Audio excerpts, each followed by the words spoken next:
야담상회를 찾아주신 마님들과 선비님들 감사드리옵니다. 야담상회, 오늘의 몰아보기 한상 차림 지금부터 내어놓겠습니다. 첫 번째 이야기 시작합니다. 이름도 모를 밤새들이 구슬프고 스산하게 울고 있던 한밤중의 숲속, 도포자락을 휘날리는 소리가 사각사각 들리고 있었습니다. 손에 쥔 등불에 의지하여 빠르게 길을 재촉하고 있던 한 사내가 걷는 소리였지요. 이 사내의 이름은 송곽으로 그는 한양 친척 어른의 회가변에 방문한 뒤 자신의 집으로 돌아오던 길이었습니다. 내 원참, 그것이 어디 그리 마음먹은 대로 되는 일이더란 말인가. 어르신들의 참견이도가 지나치기 그지없어. 내 참으로 민망하구나. 콧김을 뿜으며 무언가 석연찮은 표정으로 중얼거리는 송곽의 눈에는 당혹감과 서운함 등등 복잡한 감정이 뒤섞인 모습이었습니다. 그 연유인즉슨 바로 송곽의 나이가 어느덧 장가를 들어 집안의 대를 이을 시기가 되었기 때문에 벌어진 소동 때문이었습니다. 그는 손이 귀한 집안의 4대 독자였기에 집안 어르신들의 과한 기대를 한 몸에 독점하고 있는 사내였어요. 회가변 참석을 빌미로 오래간만에 거름한 친척집에 모인 어른들 역시도 썩 듣기 좋은 말만 던지는 것은 아니었지요. 꼬장꼬장하게 나이를 먹은 그들은 양반 가문의 질서와 반상의 법도를 앞세우며 송곽에게 이런저런 잔소리를 해댔던 것입니다. 하루빨리 혼담을 펼치고 신부를 맞이하여 장가를 가야 될 것이 아니더냐? 색시라면 그저 적당하게 지와 덕을 쌓은 양반대 교수 중에서 엉덩이가 떡 벌어진 여자를 고르면 되는 것이니라. 한시를 지체하지 않고 후사를 도모하여 가을무 쑥쑥 뽑듯 그렇게 고추 달린 놈을 어서 나 가문의 대를 이어야 하지 않겠느냐? 곽이 너의 어깨에 걸린 가문의 기대가 적지 않거늘 어찌 진중히 생각해보고는 있는 것이더냐? 이같이 용단처럼 화포를 쏘아대듯 별 도움도 되지 않는 잔소리들을 해대는 통에 애써 잔치에 참여한 송곽의 기분만 잡치고 말아버렸지요. 뒷맛이 씁쓸해진 송곽이 집안 어르신들의 녹이 서린 표정을 떠올리며 한숨을 내쉬던 바로 그때였습니다. 어둠이 짙어 밤길이 위험하였음에도 송곽은 그만 어르신들의 잔소리가 머릿속에 가득 차 잡생각으로 한눈을 팔고 말았지요. 그러다 결국 바로 앞에 펼쳐진 미끄러운 산비탈을 보지 못하여 발을 헛딛고 말았습니다. 으아! 손에 쥐고 있던 등불도 놓친 채 끝이 보이지 않는 비탈 밑으로 대굴대굴 굴러버린 송곽. 그렇게 정신없이 아래로 추락하던 그는 비탈 끝에 박혀있던 나무 둥치에 크게 머리를 부딪히고는 그 자리에서 그대로 기절하고 말았습니다. 송곽이 고통에 절은 신음을 흘리며 눈을 떴습니다. 힘겹게 눈꺼풀을 밀어올린 송곽의 흐릿한 시야에 들어오는 것은 먼지가 켜켜이 쌓여 허름한 오두막의 나무 천장이었어요. 이것이 대체 어찌 된 것인가? 그는 머리 한쪽에 밀려드는 통증을 느끼며 주변을 두리번거렸습니다. 분명 어두운 산길을 걷다 실족하여 비탈을 향해 추락한 것까지는 기억하고 있었지만 그 뒤로는 의식을 잃어 아무것도 떠오르지 않았습니다.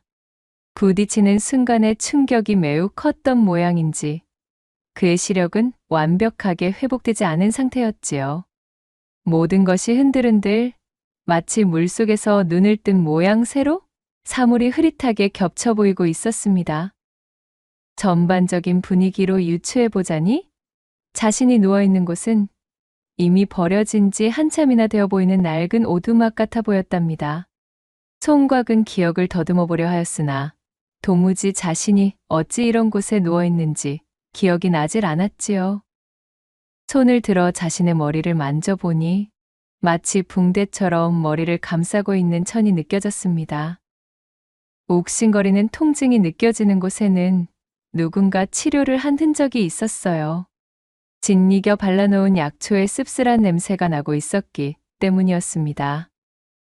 현재의 상황으로 보았을 때 필시 누군가가 쓰러진 송곽을 이곳으로 옮긴 후 응급처치를 한 듯한 낌새였습니다. 비탈을 구르며 부딪힌 충격 때문에 정신이 명확하게 돌아오지 않은 송곽이 아픈 머리를 부여지며 사태를 막 파악해보기 시작한 참이었어요. 그때 오두막 바깥에서 풀숲을 헤치는 듯한 인기척이 느껴졌고 이내 오두막의 문이 열리는 소리와 함께 사람의 그림자가 보였습니다. 뉘시오. 송곽이 잔뜩 긴장하여 외치자 문을 열고 안으로 들어오려던 그림자가 멈칫 하고 그 자리에 멈춰 서는 것이 흐릿하게 보였습니다. 그러나 그것도 잠시 그림자는 다시금 오두막 안쪽으로 성큼성큼 몸을 움직여 이윽고는 송곽의 앞까지 다가서는 것이었지요. 눈앞에 흐릿흐릿 보이는 낯선 사람의 형체에 송곽이 어쩔 줄을 몰라 긴장하고 있는데 문득 그의 코에 은은하고도 매혹적인 향기가 느껴지는 것이었습니다. 여인의 화첩 냄새인가? 아니면 박가본. 정확한 것은 파악하기 어려웠으나 분명 그것은 여인들이 사용하는 치장품에서 나는 향기임에는 틀림없었습니다. 깨어나셨군요. 참으로 다행입니다.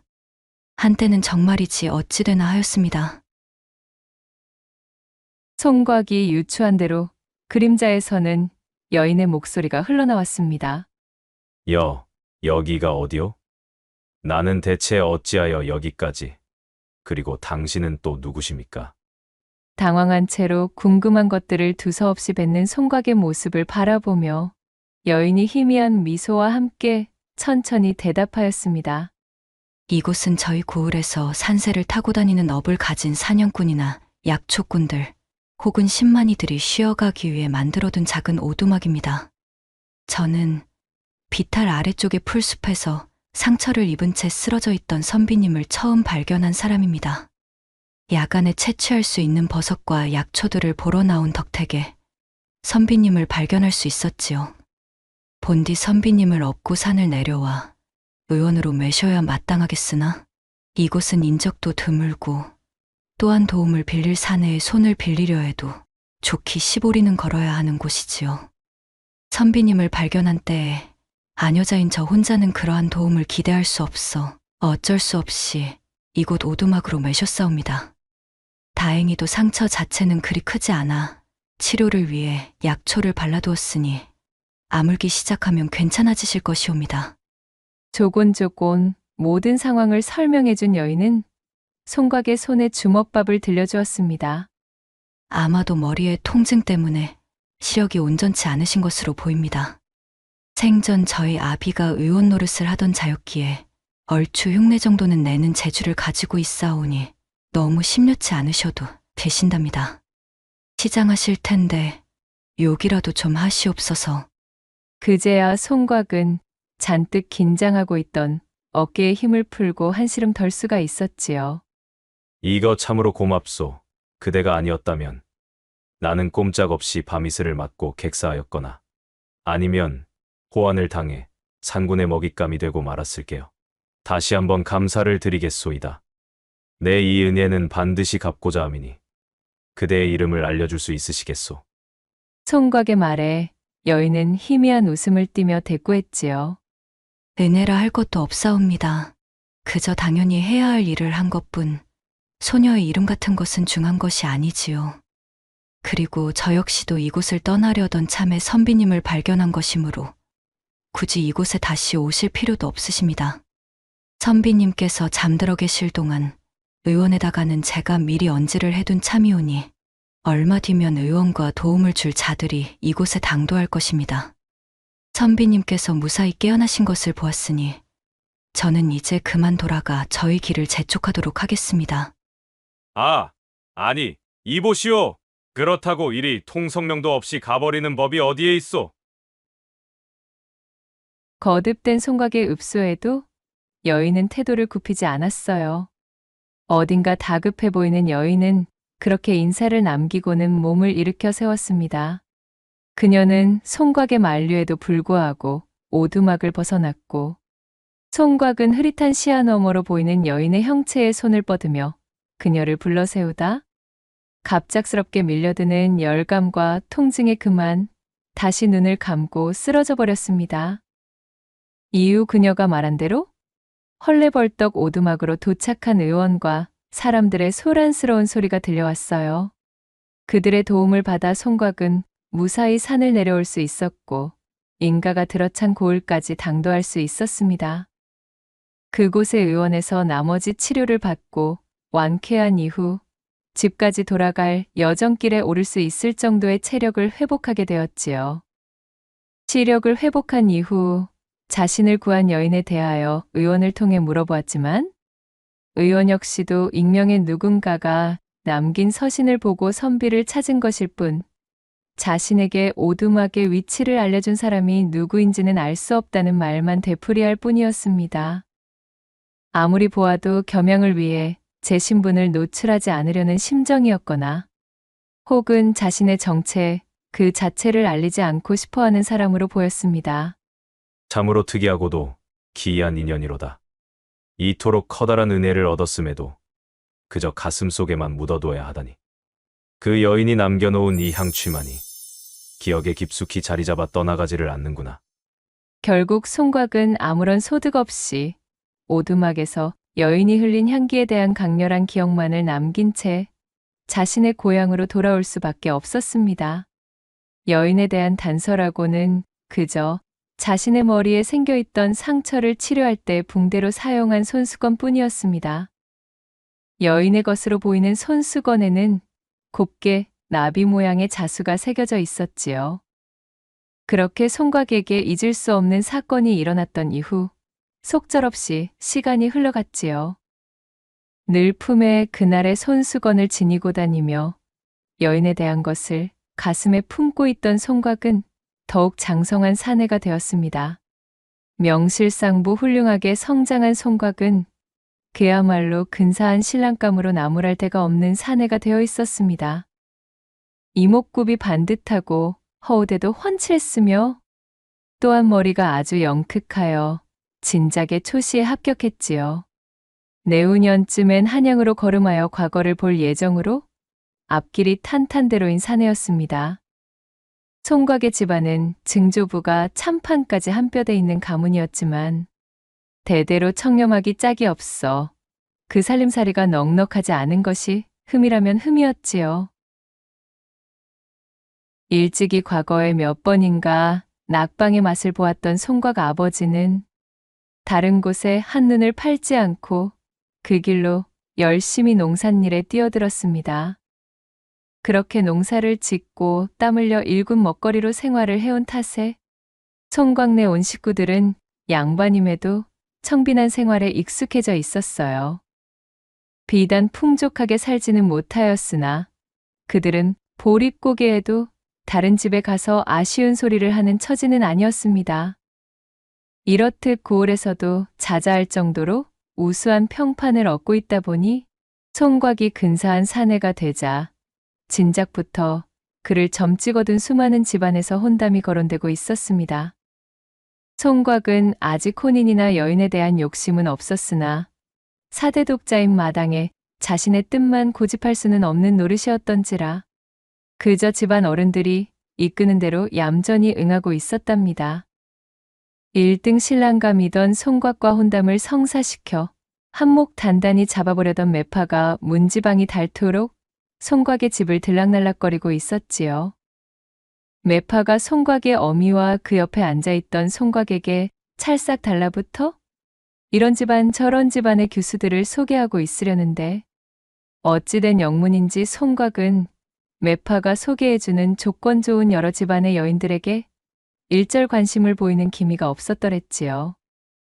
뜨뜻미지근한 송곽의 표정을 본 매파가 이대로는 안 되겠다 여겼는지 목표를 바꿔 송곽의 어미 곁으로 바짝 붙으며 말했습니다. 이댁내 교수로 말씀을 드려보자면 그야말로 인물 훤하지. 또 칠흑 같은 흑단 머리에 아하 그 엉덩짝은 얼마나 푸짐한지? 아들을 열이라도 집안에 안길 상이지 않겠소? 게다가 뭐 집안이 빠지기를 하나? 흠잡을 곳이 있기를 하나?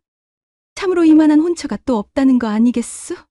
자신이 소개하려는 30리 밖에 있는 이 색식감 집안도 제법 뼈대 있는 양반 가문에다가 대대로 은덕을 베풀었기로 고을의 인심을 잃지 않았다고 어찌나 자랑을 해대는지 송곽의 어미 귀에 피딱지가 앉을 정도로 열성을 다하던 매파의 호들갑에도 송곽의 마음은 좀처럼 움직이지를 않았습니다.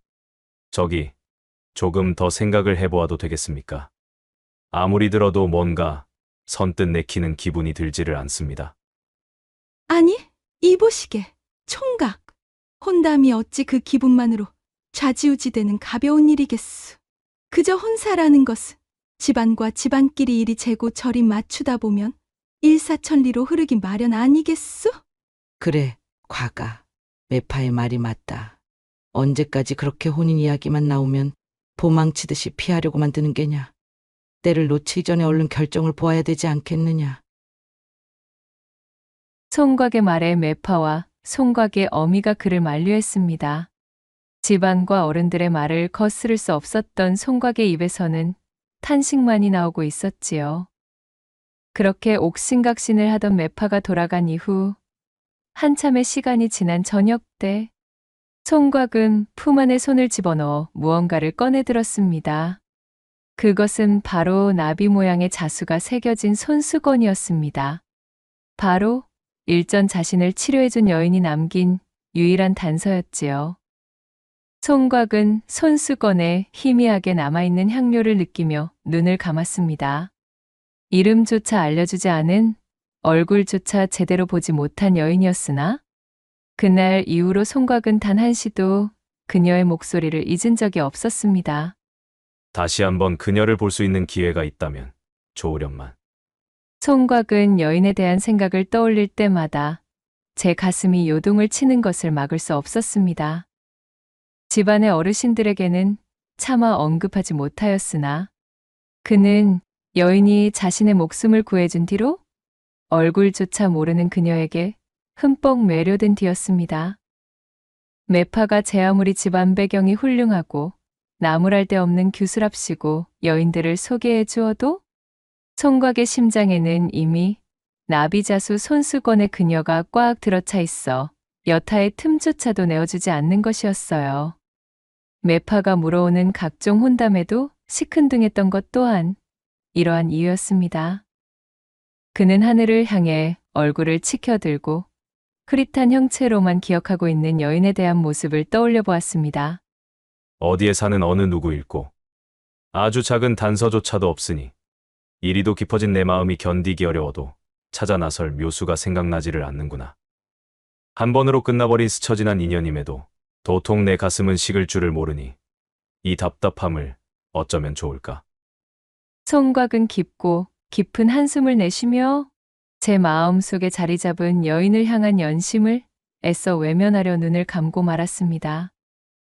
그렇게 송곽이 고뇌의 시간을 보내고 있는 바로 그 즈음부터 송곽이 살고 있는 고을에 느닷없는 이상한 소문 하나가 돌기 시작했습니다. 바로 송곽이 살고 있는 고을로 흘러들어온 혈혈단신의 여인에 대한 소문이었지요. 고을 박산 아래 외딴 집에 거처를 튼 이 여인의 이름은 백년으로 당장 200여 가구나 되는 이 동네 남정네들의 입방아에 오르락내리락 하던 중이었습니다. 거 비열을 꽂고 있는 것으로 보건대 필시 혼인한 적이 있는 과부가 아니겠는가 이 말이야. 그렇지 않고서야 어찌하여 여인네 홀로 지내고 있단 말이던가? 어허, 소문도 듣지 못하였나? 듣자 하니 말이야. 그 여인네의 지아비가 바로 그 여인네에 의해서 복상사를 당했다지 뭔가. 엥? 아니 그건 또 누가 그러던가? 내가 듣기로는 건너고을 참판댁의 며느리로 들어갔었다가 초야부터 남편을 잡아먹어 소박을 맞고 쫓겨난 여인이라 하던데. 나원참, 거 아니라니까 그러네. 이 고을 저 고을로 발길 닿는 박물장수 김가가 비밀이라면서 내게만 일러준 이야기인데 말일세. 고을 사람들의 모임터인 커다란 느티나무 아래에서 장이야 멍이야 기세 좋게 두던 장기판의 열기는 금세 시들해지고 모여있는 사내들의 관심사는 온통 백년에 관한 밑도 끝도 없는 뜬 소문에 쏠려 있었습니다. 그도 그럴 것이 가끔씩 자신의 집 밖으로 나와 그 모습을 보이곤 했던 백년은 옹골차게도 도톰하면서도 붉디 붉은 입술과 슬며시 아래를 향하며 뜨는 눈매엔 조신하면서도 희한한 새끼가 흐르고 있었습니다. 치마끈으로 바싹 졸라맨 허리는 마치 개미의 그것만큼 잘록했고 그 허리에서 아래로 이어지는 곡선 또한 무사내들의 가슴을 호미로 후벼고랑을 낼 만큼 빼어나기 그지없었지요. 허나 그녀는 그 누구와도 말을 섞는 기색을 보이지 않았고 여러 사내들이 백년을 향해 짓궂은 농이나 선물 공세를 퍼부으며 그녀의 환심을 사려 하였으나 번번이 무시와도 같은 퇴짜를 맞고 돌아설 뿐이었습니다. 누구 하나 백년에 대해 제대로 아는 자가 없었으나 몰리는 관심은 폭발할 듯 하였으니 별난 소문들이 꼬리에 꼬리를 무는 것이었지요. 소문이 소문을 잡아먹고 또 풍문이 그 소문을 잡아먹어 어느새인가 백년은 동네 남정네들이 공공으로 노리는 하나의 목표물이 되고 말았습니다. 빼어난 외모를 가지고 있음에도 홀로 지내고 있고 게다가 누구 하나와도 어울리지를 않으니 사내들의 호기심을 자극하기에 충분했던 것입니다. 남정네들은 삼삼오오 모이는 자리만 생겼다 하면 누가 먼저라고 할 것도 없이 백년에 대한 이런저런 괴소문들을 늘어놓으며 안주감으로 삼는 것이었지요. 이러한 소문이 파다히 퍼진 것을 모르지는 않을 터인데 스스로 나서 그것을 부정하지도 않는 것을 보면 필시 소문에 필적하는 고약한 과거를 지녔을 거라 여긴 고을의 사내들은 마치 당연하다는 듯 호시탐탐 백년의 치마를 벗길 기회만 노리고 있었습니다. 그렇게 저작거리를 가득 메운 소문이 바람을 타고 날아들어 총각의 귀에까지도 내려앉게 된 참이었습니다. 참으로 장성한 사내들이 모여서 한다는 소리들이 어찌 이리 경박하고 철없기 그지없단 말인가? 과거 시험 준비를 하던 송각이 떨어진 종이를 사러 장터를 들렸다가 백년에 관해 대화하는 사내 무리를 지나치며 한심하다는 듯 고개를 저었습니다. 이윽고 지물포에 다다른 송각이 가게의 주인장을 호출하기 위해 손짓을 하려는데 이 이복에 저기 지물포 앞에 서 있는 저 여자 백년 아닌가? 주변을 서성이고 있던 사내들이 송각이 서 있는 지물포 쪽으로 손가락질하며 중얼거리는 소리가 송각의 귀에도 들려왔습니다. 송각이 옆으로 고개를 돌려보자 햇빛이라고는 생전 받아본 역사가 없는 것이 아닐까 싶을 정도로 창백한 피부를 가진 한 여인이 지물포 좌판 앞에서 종이를 만져보며 고르고 있었지요. 참으로 기이할 정도로 하얀 여인이로구나 라는 생각을 하며 지나치려는데 순간 송각의 코를 스치며 지나가는 향이 그의 뒤통수를 세차게 때리며 그 자리에 멈춰 세우는 것이었지요. 아니 이 향은? 그것은 송각이 지난날 그토록이나 애타게 그리워했던 바로 그날 산속 오두막에서 자신을 구해주었던 여인에게서 풍기던 향이었습니다. 세상에 이럴 수가요. 바로 그녀가 고을 사내들이 그토록 구설에 올리고 있던 여인 백년이었던 것이지요. 제 눈앞에서 벌어진 이 믿을 수 없는 재회에 송각은 정신이 아찔해지고 말았답니다. 송각은 백년을 실제로 눈에 담는 순간 강렬한 확신이 밀려드는 것을 깨달았습니다. 자신이 오래도록 품고 있으면서도 그저 막연한 그리움 정도로 치부하고 애써 치우려 했었던 감정이 바로 제 은인을 향한 연심이었다는 것을 말이지요. 그녀를 확인하자마자 송각의 죽은 것만 같았던 심장이 마치 물레방아를 만난 방아처럼 거세게 뜀박질을 하기 시작했어요. 매파의 입에서 나오는 여인들의 이야기를 들을 때의 자신과는 완벽하게 다른 사람이 된 기분이었습니다. 송각은 자신도 모르게 본래 자신의 성격과는 정반대의 행동을 하고 말았습니다. 저기 이보시오. 실례하오나 뭐 좀 물어보겠소이다. 오겨 일전 어느 산속 오두막에서 머리에 부상을 입은 사내 하나를 구해 치료해 준 적이 있지 않으시오? 이 손수건의 주인 되는 사람이 아니시냔 말이오.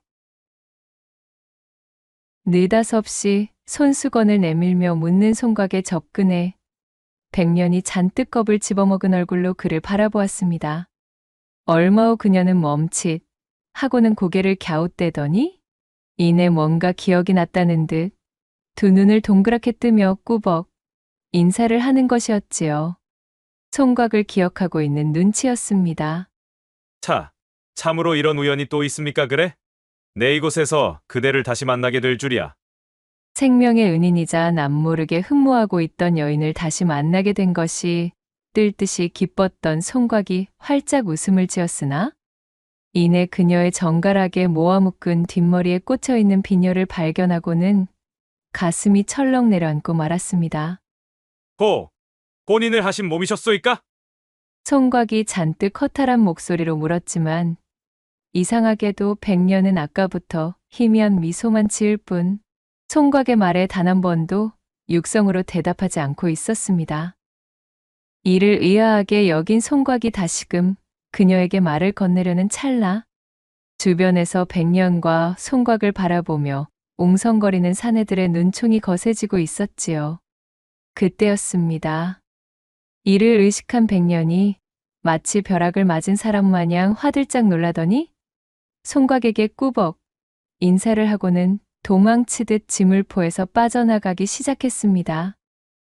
한동안 멍하니 그녀의 뒷모습만 바라보던 송각은 이내 큰 결심을 한 듯 입술을 깨물고는 불이 나게 그녀의 뒤를 쫓아갔지요. 어떻게 다시 만난 인연이고 그토록 재회만을 염원하던 사람인데 이렇게 허무하게 놓칠 수는 없었습니다. 그렇게 열심히 백년의 뒤를 쫓아 그녀의 집까지 당도한 송각은 아쉬운 마음으로 그녀를 붙잡아 세우게 되었습니다. 난처한 표정이 되어 어쩔 줄 몰라 하는 백년에게 자신을 구해준 그날 이후로 단 한시도 그녀를 잊은 적이 없음을 고하고는 그녀가 남겼던 손수건의 나비자수를 보이며 말을 이었습니다. 일이 따라 나선 것을 용서해 주시오. 그저 이렇게 죽기 전 다시 그대를 만날 수 있었음에 감사를 하고 싶었소이다. 헌데 어찌하여 이 마을에 그것도 이리 혼자 지내고 계신 게요. 비녀를 꽂고 있음으로 보건대 지아비가 있는 몸인 듯하나 그 어디에도 사내의 흔적이 보이지를 않는구려. 백년은 슬픈 눈으로 조용히 송각을 바라보았습니다. 비록 자신의 시력이 온전치 않을 때 눈에 담았던 그녀였으나 지금의 느낌과는 분명 다른 사람이었지요.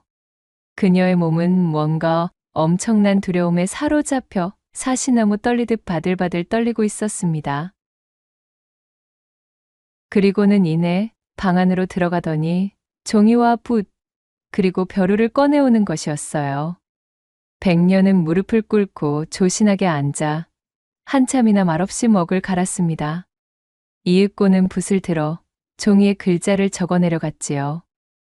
긴 정막 속에서 가녀린 동작으로 먹을 머금은 붓을 움직여 글을 적어내려간 백년이 그것을 송각에게 내밀었고 송각은 종이에 쓰여진 글자들을 천천히 읽기 시작했습니다.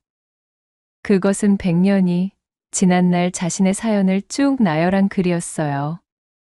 일전 백년이 산에 올랐다가 쓰러진 송각을 발견하고 그를 오두막으로 옮겨 구해주었던 그 시기 홀어머니를 모시고 살던 백년에게는 그를 짝사랑하는 덕달이라는 이름의 한 사내가 있었습니다. 숫기가 없고 어딘가 음침하였던 이 덕달은 백년에게 제 마음을 표현하거나 호감을 나타낸 적이 없었지요. 그저 하루 종일 백년의 꽁무니를 쫓아다니며 먼 발치에서 그녀를 훔쳐보는 것으로 제 감정을 채우기 일쑤였던 어딘가 이상한 사내였습니다. 그날도 백년을 따라 한참이나 그 뒤를 쫓아다니며 그녀의 일거수일투족을 지켜보고 있던 중이었지요. 그러다 그녀가 웬 외간 사내를 부축하여 오두막으로 들어가는 모습을 보게 되었고 그간 저울로 백년에게 연심을 품고 있었던 덕달은 말도 안 되는 질투심을 느끼며 마치 자신의 연인인 백년이 다른 사내와 정을 통한 것 같은 기분을 느끼게 되었습니다. 용서할 수 없구먼. 감히 나를 두고 그 엉덩짝을 가벼이 놀려 다른 사내와 정을 통했단 말인감? 그리하여 덕달은 그 이후로 백년에 대한 좋지 않은 소문을 퍼뜨리기 시작하였습니다. 탁백이 서너 대 값만 쥐어주면 치마를 벗는다는 둥, 이불 속 기교가 어찌나 시원하던지 거쳐간 사내가 좋기 일백은 된다는 둥, 그야말로 헛소문이 따로 없었으나 그녀의 빼어난 외모와는 어울리지 않았던 이 난잡한 풍문은 하나의 유흥거리가 되어 사람들의 입방아를 타고 점점 퍼져나가기 시작했습니다.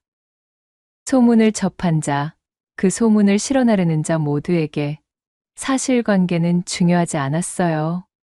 사람들은 그저 고을 내 최고의 미인이었던 이 백년에 대한 추잡한 이야기들이 자신들의 호기심과 재미를 충족시켜주는 것에만 집중할 뿐이었습니다.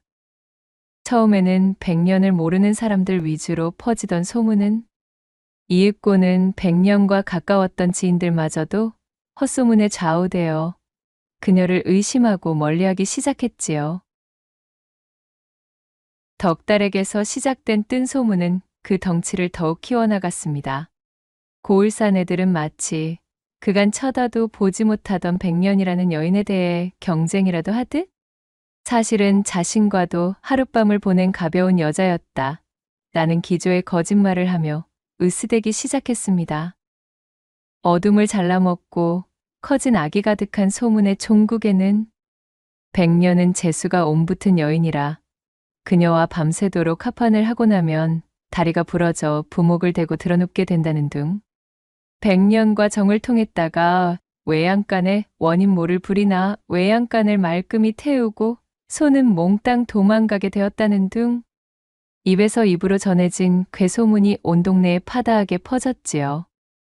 사실 실제의 백년은 주변의 시선을 의식하고 여인의 정절을 매우 소중히 하였기에 자신이 구해준 이름 모를 선비와 쓸데없는 풍문이 돌 것을 우려하여 선비의 무사를 확인하자마자 제 정체조차 밝히지 않고 도망치듯 그 자리를 빠져나왔던 실로 여린 심성의 소유자였습니다. 허나 사실이 그러하여도 확인되지 않은 소문이 기정사실인양 모두에게 퍼져나간 뒤로는 모든 것이 지옥 그 자체였습니다. 덕달에 뒤틀린 질투에 의해 백년은 어느새 상상을 초월하는 난잡한 여인이자 악재를 몰고 오는 불운의 여인으로 낙인이 찍혀버린 것이었습니다. 결국 이 소문이 퍼질 대로 퍼져 온 동네 남정네들이 파리떼처럼 몰려들어 백년을 노리게 되었고, 게다가 그녀는 제 고을에서 당연히 그러한 대접을 하여도 되는 존재인 양 모두가 묵인하고 용인하고 눈을 감아버리는 것이었어요. 이에 충격을 받은 백년의 홀어머니마저도 그만 시름시름 앓다 세상을 등지고 말았습니다. 홀어머니의 묘에 엎드려 3일 밤낮을 목 놓아 슬피 울던 백년은 마지막 날 다 쉬어버린 목소리로 마치 토해내듯 울음을 삼켰고, 어미를 잃은 충격과 사람들에 대한 두려움이 더해져 그만 목소리를 잃어버리고 말았지요. 이후로 도망치듯 제 고을을 떠난 백년은 어느 날 꿈속에서 돌아가신 자신의 어머니가 나타나 그녀에게 알려준 한 고을의 이름을 기억하게 되었습니다. 아무런 연고도 없이 그저 꿈속에서 자신의 어머니가 알려주었다는 이유로 넘어와 자리를 잡은 고을이 바로 송곽의 고향인 곳이었지요.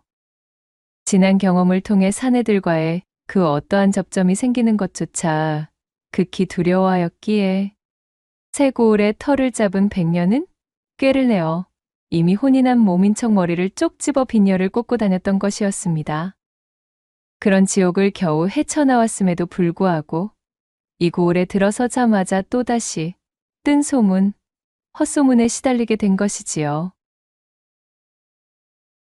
이 모든 내용이 적혀있는 글을 읽어내려간 송곽의 눈은 걷잡을 수 없는 분노와 지독한 슬픔이 뒤섞여 형언할 수 없는 모양이 되어 있었습니다.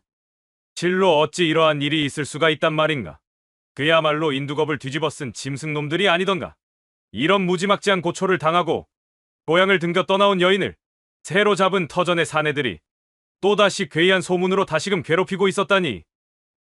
송곽은 자신의 혼사를 더 지체할 필요가 없음을 알아차렸습니다. 그리고 100년의 사연을 모두 알게 된 지금, 그간 자신이 그녀를 그리워했던 마음이 그저 한낱 지나가는 감정이 아니었음을 다시금 깨닫게 되었지요. 그는 지난날 자신의 은인인 100년을 다시 만날 날을 학수고대하고 있었고, 드넓은 조선의 땅덩어리에서 이렇듯 다시 만나게 된 인연은 절대 무시할 수가 없는 데다가 자신의 목숨을 구해준 여인이 이러한 고초를 당하게 둘 수는 없다며 100년을 설득했습니다. 지난 시간 동안 고초를 당해온 그녀는 현재 자신의 처지가 내세울 것이 못되어 한사코 거절하려 하였지만 송곽의 결심은 그 누구도 꺾을 수가 없었지요. 100년의 눈물을 본 송곽은 마치 질주하는 멧돼지와 같은 기세였습니다. 혼사를 일사천리로 진행하는 것과 함께 일부러 온 마을 곳곳에 100년을 자신의 신부감이라 공표하고 다녔지요.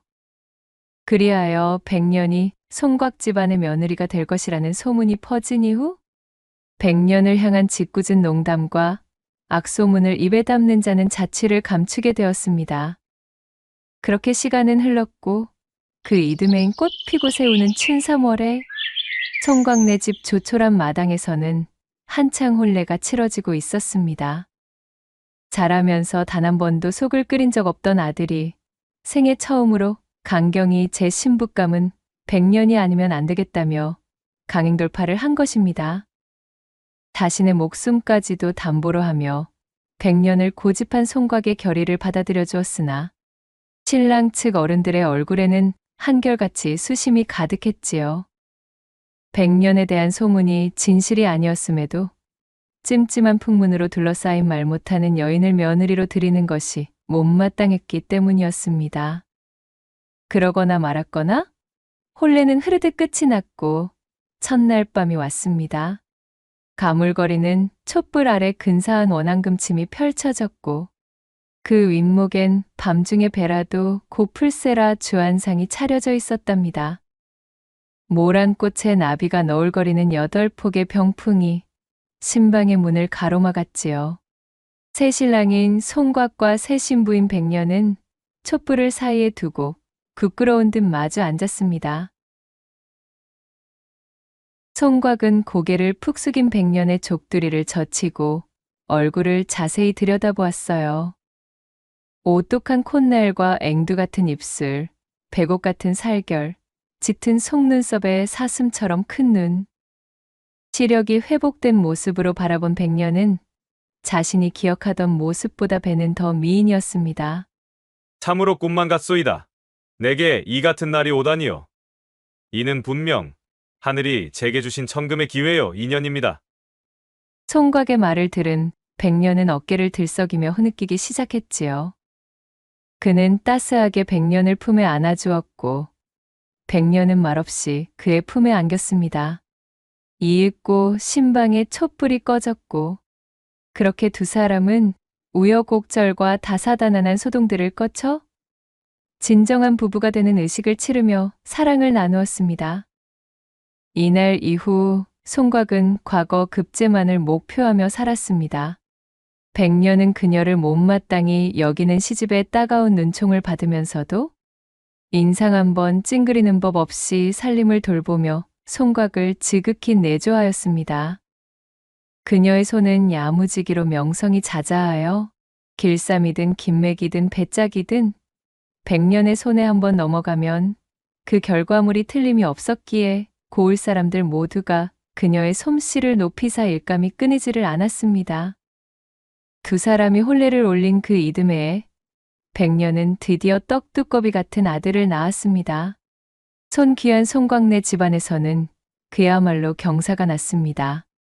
난잡한 풍문이 돌았던 벙어리 며느리라 업신여기던 집안 어른들도 이제는 그것이 모두가 뜬 소문이며 또한 이 정도로 참하고 다재다능한 며느리감은 세상 천지 없다며 100년을 아껴주기 시작했습니다.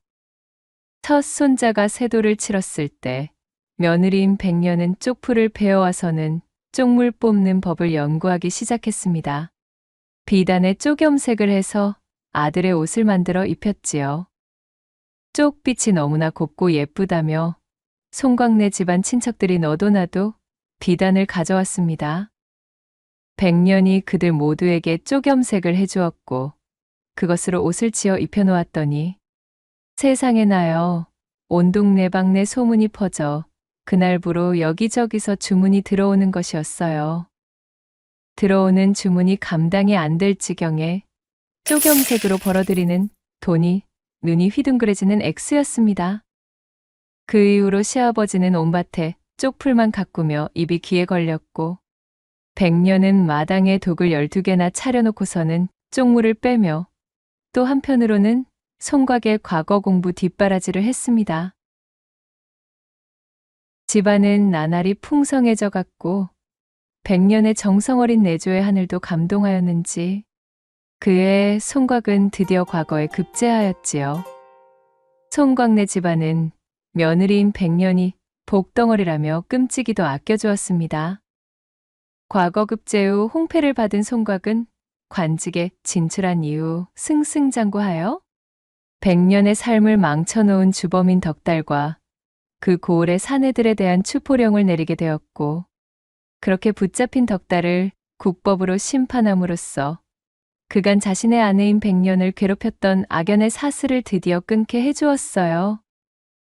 또한 송곽의 집안대대로 시름이 없이 풍족한 인생을 영위하며 집안의 이름을 드높였다 전해지고 있사옵니다. 두 번째 이야기 시작해 볼게요. 옛날 옛적 조선의 한바땅에 살고 있는 천석군의 부자 방영감이란 노쇠한 사내가 있었습니다.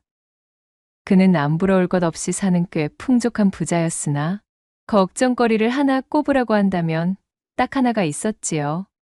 방영감의 슬하에는 딸만 주렁주렁 7이었고 어떻게 된 것이 아들이 들어설 기미가 없는 것이었습니다. 결국 고민에 고민을 거듭한 방영감은 지금은 가세가 기울어 거처가 궁핍해진 자신의 육촌형에게 연통을 하여 그의 막내 아들을 자신의 양자로 들이기로 약조를 하였지요. 집안 사람 대부분이 이에 대해 반대하며 특히 그 친척의 평소 행실에 대해 말을 꺼냈습니다. 그 작자의 씨라면 분명 이 집안에 큰 화를 불러올 것이라며 방영감을 만류하였지요. 허나 방영감의 결심은 한결같았고 이를 막을 수 있는 사람은 아무도 없었습니다. 양자를 들이기 전 방영감은 그간 집안의 크고 작은 일에 대한 조언을 해주던 큰 스님인 추남 스님을 찾아갔습니다. 깊은 산속에 외딴 암자에 틀어박혀 혼자서 벽면 수행을 하며 불공을 닦는 추남 스님은 출가하기 이전부터 방영감과는 매우 절친한 사이였지요. 이따금씩 추남 스님이 탁발하러 나오면 언제나 방영감 집을 제일 먼저 들러서는 사랑방에 들러 서로 글을 나누고 시를 지어 선물하였습니다. 방영감도 때때로 생각을 정리하고 싶을 때면 느긋하게 암자에 올라서 추남 스님과 고담줄론을 나누며 또한 고견을 경청하곤 했답니다. 그런 막역한 방영감이 난데없는 양자를 드리기로 했다는 얘기를 꺼내자 추남 스님의 안색이 어쩐지 좋지 않았습니다. 천천히 육갑을 짚어보던 추남 스님은 방구들이 꺼져라 한숨을 토하는 것이었지요. 진정 그리 하여야겠소. 육갑을 아무리 짚고 또 짚으며 또한 들여다보아도 이 결정은 결코 말리지 않을 수가 없을 정도로 결과가 좋지 않게만 나오니 내 도저히 그 녀석을 양자로 들이라는 말을 꺼낼 수가 없구려 그래. 애둘러 양자를 들이지 말라는 소리를 간곡하게 전하였지만 아들이 너무나 소원이던 방영감은 그만 추남 스님의 깊은 만류에도 불구하고 육촌형의 막내 아들을 양자로 들이고 말았습니다. 그리하여 우여곡절 끝에 양자로 들어온 이 택주란 녀석은 어릴 때부터 소문난 말썽꾸러기였습니다. 도대체가 그 속에는 청개구리 귀신이라도 들었는지 하라는 공부는 안 하고 하지 말라는 못된 짓만 쏙쏙 골라서 하는 것이었지요. 어려서부터 그 손버릇이 꽤 나빴던 택주는 점점 도벽이 심해지더니 이젠 아주 밥 먹듯 남의 물건을 슬쩍하는 것이었어요. 방영감이 출타만 했다 하면 사랑방에 들어가서 다락을 열고 그 속에 돈을 몽땅 훔치곤 하였지요. 그 돈으로 저작거리의 질 나쁜 친구들과 어울리며 골목어기를 휩쓸고 때려 부수더니 심지어는 자신이 다니는 서당에서 꾸벅꾸벅 졸고 있는 훈장님의 주머니마저도 손을 대기에 이르렀습니다. 더욱이 이마의 피도 마르기 전에 어린 나이에 색주집을 제 집처럼 드나드는가 하면 한밤중에는 참모방에 몰래 들어가기도 하였습니다. 급기야는 행랑아범이 방영감의 심부름으로 잠시 한양으로 나간 틈을 타서는 행랑아범의 부인에게까지 손을 뻗기에 이르렀지 뭐겠어요? 부인은 이러한 수치스러운 일을 감당하지 못하고 디딜방앗간에서 그만 극단적인 결심을 하려 하였으나 다행히 다른 하인들이 발견하여 가까스로 목숨을 건질 수 있었습니다. 그 이후로도 행랑아범의 부인은 정신적인 충격으로 며칠 동안이나 자리에 누워 있었고 방영감의 집안 하인들은 안타까운 시선으로 행랑아범 내외를 바라보았지요. 일이 점점 커지는 걸 느끼자 택주는 사랑방 다락에 숨겨진 금부치를 훔쳐서는 집에서 달아났습니다. 화가 머리끝까지 치밀어 오른 행랑아범은 날카로운 낫을 들고 곧바로 택주를 추격하였고 고을이 삽시간에 소란스러워졌지요. 고을 사람들은 혹여 택주를 해쳐 행랑아범이 경을 칠까 염려하여 그의 뒤를 따라다니며 말리기 시작했습니다. 또 사람들의 일부는 방영감에게 달려가 이 사태를 중재해달라며 탄원을 하기에 이르렀지요. 이러한 상황을 수습하기 위해 방영감은 문전옥답 5마지기를 행랑아범에게 떼어주는 대가로 이 사건을 겨우 무마시킬 수가 있었습니다. 평소 자신의 관연한 딸들이 훈기를 맞게 되어 그들을 시집 보낼 때 남들처럼 조촐한 혼수만을 마련해주고 출가외인이라며 논 한마지기조차 아까워했던 방영감이었기에 친아들도 아닌 양자인 택주의 뒤치다거리를 위해 이토록 많은 재산을 내어주는 모습은 여러 사람들의 입방아에 오르내리기에 충분했습니다. 방탕하고 무책임한 성격의 택주는 이렇듯 방영감이 간신히 수습해줘 겨우 목숨을 구했음에도 불구하고 그깟 일로 자신을 타박했다는 이유만으로 잔뜩 토라져서는 평양으로 건너가 장사나 배우겠다며 가출하여 자리를 틀더니 얼마 지나지 않아 그곳의 간판기녀 향매라는 여인에게 빠져들었지 뭐겠어요. 집에서 훔쳐나간 돈을 흥청망청 함부로 써댔던 택주는 어느새 빈털터리가 되어 빚에 쫓기는 신세가 되었지요. 세상 물정도 모른 채 망나니처럼 구는 것을 호락호락 받아주는 것은 방영감 뿐이었습니다. 험난한 바깥 세상은 결코 그렇지가 않았어요. 결국 빚쟁이들에게 붙잡힌 택주는 그야말로 흠씬 두들겨 맞으며 곤욕을 치르게 되었고 건너 이 소식을 들은 방영감은 양자로 들인 택주를 향한 애정과 책임감 그리고 가문의 체면을 지키고 싶은 마음이 한데 뒤섞여 어쩔 수 없이 집사에게 묵직한 전대를 채워 평양으로 보냈습니다. 택주를 데려오기 위해 막대한 비용을 들여야 했지만 어쩐 일인지 방영감은 쉽게 택주를 포기할 기미가 없었습니다. 그 애타는 마음을 일할이라도 헤아렸으면 좋았겠지만 산전수전을 거쳐 겨우 집으로 데려다 놓는들 택주는 또다시 집을 나가 사고를 치고 다니기 부지기수였고 방영감은 매번 사람을 풀고 돈을 쏟아부어 택주를 찾아다녔습니다. 이 모습을 본 고을 사람들은 택주의 망나니 같은 행동에 혀를 차면서도 또 한편으로는 방영감의 과도한 관용을 비난하는 목소리도 곁들이는 것이었습니다. 아니, 참말로다가 도대체 저 영감님은 해도 너무하신 것이 어찌 저러신냐?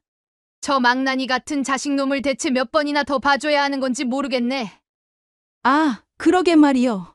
듣자하니 친아들도 아니라 양자로 들인 종자라던데 저런 못난 자식을 위해 얼마나 많은 시간과 돈을 낭비하는 건지 원. 그렇게 날이 가도 버릇을 고치지 못하던 택주는 어느덧 나이가 차 장성하여 더욱 망나니스러운 행보를 이어가게 되었으니 결국 커다란 사고를 치는 바람으로 방영감을 쓰러지게 만들기에 이르렀어요. 그것은 바로 이러한 일이었습니다.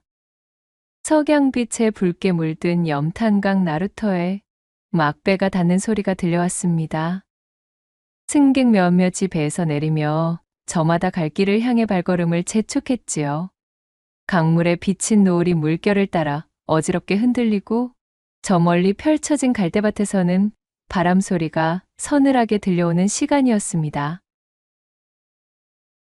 그 중에서도 눈에 띄는 건 갓을 깊게 눌러쓴 훤칠한 청년이었지요. 그는 사방을 두리번거리더니 마치 정처 없이 떠돌던 나그네처럼 성큼성큼 주막으로 향했습니다. 그 주막은 인근에서 꽤나 근사하게 차려진 고급 주막이었습니다. 어줍지 않은 장돌뱅이들이나 드나드는 곳이 아니었어요. 마치 목표물을 미리 점 찍어둔 듯 주막을 향해 발을 옮기는 그 청년은 다름 아닌 방탕하기로 소문난 망나니 택주였지요. 겉으로는 태연한 나그네인 척하고 있었지만 그 속으로는 무슨 짓을 벌일지 모르는 못된 성미가 뒤섞여 있었습니다. 한탕 시원하게 해먹고 슬그머니 빠지자. 애비랍시고 잔소리만 해대는 노친네 얼굴 보는 것도 지긋지긋하니 이참에 한탕에서 미천을 잡은 다음 이곳을 뜨는 게야. 굳게 다짐하며 택주가 주막에 들어섰습니다. 치마끈을 바짝 끌어올려 매끈한 허벅지를 드러낸 젊은 주모가 살인문을 들어오는 택주를 보고는 방긋 웃으며 맞이하는 것이었지요. 젊은 주모는 택주에게 익숙한 듯 친근하게 다가갔지만 달고 다른 주모의 눈빛에는 어딘가 탐욕스러운 기색이 엿보였습니다. 택주는 주모의 요염한 눈웃음에도 아랑곳하지 않고 객체의 가장 끝 외진 곳에 위치한 독방으로 안내해달라고 부탁했어요. 어머머? 아니, 잘생긴 선비님께서 어찌 저리 끝쪽에 우중충한 방을 달라오실까요? 뭐 나야 아무 방이나 값만 치러준다면야 상관없긴 하지만서도. 꺼내 그럴 만한 일이 있으니 가타부타 말고 뜻방이나 내어주시구랴. 그리고 국밥이랑 막걸리도 곁들여 내어오시고. 퉁명스러운 택주의 말에 주모는 입술을 삐죽이며 제일 구석진 방을 안내해 주었고 곧 택주의 주문대로 국밥과 막걸리를 집어넣었습니다. 삐죽대며 곁눈질로 택주의 여기저기를 힐끗거리는 주모를 물리고 고즈넉한 독방에 혼자 남게 된 택주는 뜨끈한 국밥과 막걸리 한 사발을 비우고는 주모를 불렀습니다. 그리고는 단정하게 쌓인 비단 보자기를 풀어 그 속에 들어있던 상자를 꺼내 보였지요. 상자를 연 순간 황금빛 자수로 화려하게 수놓아진 비단 보자기가 주모의 눈에 들어왔습니다. 그야말로 귀중품을 감싸고 있는 포장재라는 것을 알 수 있었어요. 어머나, 아니 손님, 이것이 무엇이요? 주모가 눈이 휘둥그레지며 묻자 택주가 대답했습니다. 주모, 잘 들으시오. 나는 닷새나 엿새쯤 여기 묵을 참이오. 헌데 내가 사정이 있어 바깥으로 용물을 보러 다녀야 하니 방에 이것을 놔두고 다니기가 적잖이 걱정이다 이 말이오. 이것은 참으로 귀한 물건이니 주모가 맡아서 잘 보관해 주시고 내게 보관증을 써주시면 좋겠소. 내 그에 대한 품은 섭섭치 않게 챙겨드리리다. 돈벌이 요행이 생기자 주모는 슬그머니 신이 났어요. 안방에다 대고 누군가를 부르며 지필묵을 가져오라 소리쳤고 이윽고 주모의 기둥서방이 지필묵을 들고 왔습니다. 택주에게 보관증을 써주던 주모가 말했어요. 헌데 이것이 무엇인가며? 무언지를 알아야 보관증에 이름이라도 적어놓지요. 그 말을 기다리기라도 했다는 듯 택주가 비단 보자기를 풀었습니다.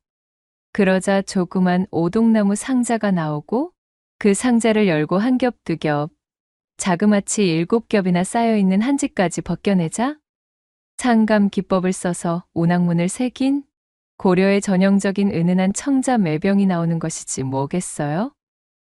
한눈에 보아도 심상치 않은 물건임을 직감한 주모가 떨리는 목소리로 물었습니다. 손님, 이거 대체 얼마나 합니까요? 오라? 한눈에 비싼 놈을 알아보니 주모의 눈썰미도 꽤나 봐줄만 하구려. 이것은 문전옥답 쉰 맞이기로는 어림도 없는 귀한 물건이오. 그러니 주모가 잘 보관해 주시오. 내일을 마치면 보관비로 20냥은 더 얹어드리겠소. 그리하여 주모와 기둥서방은 떨리는 손으로 보관증을 써주었고 오동나무 상자에 잘 집어넣은 고려청자를 조심스레 안방으로 들고 돌아왔습니다. 그러곤 다락문을 열고 오동나무 상자를 깊숙이 넣어두었지요. 바깥으로는 자물통을 잠근 후 열쇠는 주모의 고쟁이 끈에다 단단히 묶었습니다. 모든 일을 마친 젊은 주모가 퍼질러 앉고는 방구들이 꺼져라 한숨을 토하며 중얼거렸어요. 생각해보니 이런 화딱지나는 일이 다 있나 그래. 내 허구한 날 꼭두 새벽부터 밤이 늦도록 이 지겨운 손님들 시중을 들으며 오지게 일해도 이리도 꾀죄죄하게 살며 한 푼 두 푼을 아쉬워하는 판국인데 대관절 저 선비는 전생에 무슨 복을 타고 나서는 쉰맞이기 문전옥답이나 되는 귀중한 물건을 저리도 대수롭지 않게 들고 다니는 것이여. 한숨 섞인 주모의 푸념을 가만히 듣고 있던 기둥서방이 뻑뻑 피워대던 곰방대를 털며 해결책이랍시고 한마디를 꺼냈습니다. 그깟 일로 뭘 그리 고민을 하고 앉았누? 그냥 그 선비놈의 고려청자를 빼앗아 버리면 되는 일 아니여? 어이구, 이 화상아, 대체 어떻게? 이미 보관증까지 써준 거 모르는감? 이래서 임자가 여즉 주모질이나 하면서 손님들 호주머니 푼돈이나 훔치고 있는 거요. 아, 그 선비방에 들어가서는 보관증을 훔쳐버리면 끝나는 일 아니여. 아까 슬그머니 보니 바지 안주머니에 대충 집어넣더구먼.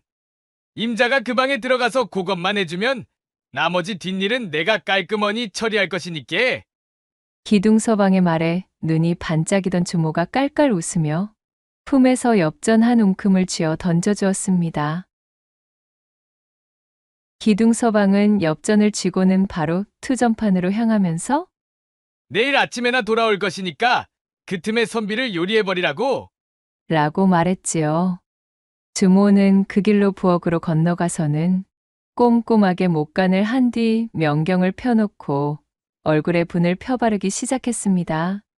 그리고 머리엔 동백기름을 곱게 바른 뒤 장롱 속에 고이 보관하고 있던 어여쁜 노랑 치마를 꺼내 입었지요. 그녀는 희죽 웃으며 명경을 집어넣고 일어났습니다. 자신의 객방 문을 조심스레 똑똑 두드리는 소리에 택주가 잠에서 깼습니다. 그가 문을 열자 웬 아리따운 여인이 개다리 소반에 술상을 차려들고 서 있는 것이었지요.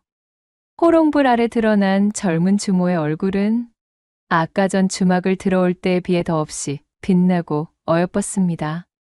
자세히 보지 않았다면 주모라는 것도 몰라볼 정도였어요. 주모는 호호 웃으며 새끼띤 눈웃음을 흘리고는 들어왔습니다. 그녀는 택주에게 술잔을 건네며 말했어요. 자, 손님. 주막에 발을 들이실 때부터 이 몸은 우리 선비 손님의 이 떡 벌어진 품새에 그만 홀딱 반해버렸다지 무엇입니까? 그러니 오늘은 이 주모의 특별한 손님 맞이에 몸을 맡겨보시어요. 이것은 우리 주막에서 겨우내 잘 익힌 오미자주입니다. 어디 한 잔 드시고 저에게도 한 잔 넘겨주셔요. 택주는 주모의 매혹적인 눈빛에 홀린 듯 술잔을 입에 대면서도 의아한 표정을 지으며 물었습니다. 아니 그러한데 아까 전에 그 주모 서방은 어디에 계신 거요? 그러자 주모가 능글맞게 웃으며 대답했지요. 예? 어이구, 서방이라니요? 그저 먼 친척 오라버니뻘 되는 양반입니다요. 저작거리 투전판에 기어들어갔으니 아마도 내일 해가 중천에 올라야 돌아올 예정이지요. 달콤하면서도 쌉쌀한 오미자주의 향이 입안 가득 퍼졌습니다. 주모의 말을 듣고 고개를 끄덕인 택주가 주거니 받거니 하며 주모와 술잔을 나누었고 수리동이 날수록 두 사람 사이의 거리는 점점 가까워졌지요. 그렇게 은근슬쩍 한 뼘 두 뼘 다가온 주모가 작심한 듯 택주의 곁에 바짝 달라붙었습니다. 주모가 자신의 빈잔을 상에 턱 올려놓고는 버선발로 술상을 슬슬 곁으로 밀어치우는 것이었지요. 이 무슨... 그냥 이대로 가만히 계셔보아요. 주모는 그리 말하고는 호롱불을 훅 불어 껐습니다. 한창 힘이 좋았던 택주와 농익은 젊은 주모는 그렇게 불덩어리가 되었고 서로를 끌어안으며 일을 치르고 말았습니다. 택주의 마음은 이미 주모에게 빼앗긴 듯 했습니다.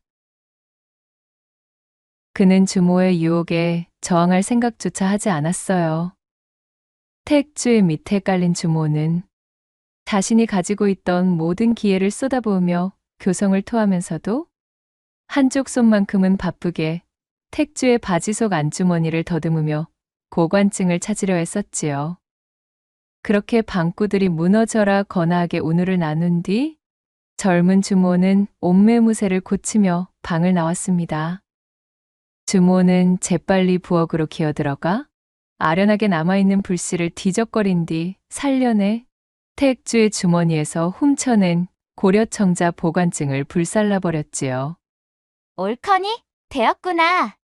주모는 회심의 미소를 지으며 안방으로 돌아갔고 그렇게 주막에서의 요상한 하루가 지나갔습니다. 그 이튿날부터 주모의 기둥서방은 부지런히 부잣집을 돌아다녔습니다. 바로 작물의 고려청자를 사겠다는 물줄을 물색하기 위해서였지요. 한참을 돌아다닌 지 3일째 되는 날, 근방의 만석군 부자 백참봉이 그 고려청자를 사겠다는 입지를 넣었습니다. 드디어 떼돈을 벌게 되었다며 젊은 주모와 기둥서방은 쾌재를 불렀어요. 주모가 고려청자를 꺼내기 위해 열쇠를 따고 다락문을 열어보았습니다. 헌데 세상에나 대관절 이게 어찌 된 일인가요? 안에 고이 들어있어야 할 고려청자 보따리가 온데간데 없이 사라진 것이었습니다. 주모와 기둥서방이 서로의 얼굴을 바라보며 어찌 된 영문인지 몰라 멍청한 표정을 짓고 있을 때 택주는 주막과 떨어진 강어기에 서서 무언가를 찾으며 허둥거리고 있었습니다. 사실 내막은 이랬습니다. 젊은 주모가 택주의 객방으로 찾아와 요염한 미소를 날리던 그때 사실은 택주 역시 속으로 회심의 미소를 짓고 있었습니다. 그 역시 단판을 준비하고 주모를 쓰러뜨릴 궁리 중이었는데 주모 쪽에서 먼저 그리 제 발로 들어오니 웬 떡이냐 싶었던 것이지요. 사정없이 주모를 담금질하며 다른 한 손으로는 몰래 주모 고쟁이에 꿰찬 다락 열쇠를 슬그머니 빼돌린 후 미리 준비해둔 찰흙 덩어리에 찍어 본을 떠든 것이었습니다. 어려서부터 도벽에 눈을 떠 여기저기 손을 대며 슬쩍하던 버릇이 빛을 발하는 순간이었지요.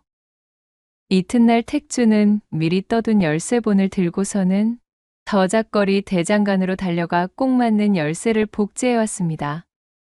그리고 주모가 장을 보러 잠시 방을 비운 사이 안방에 들이닥쳐 열쇠를 이용해 다락문을 열었지요.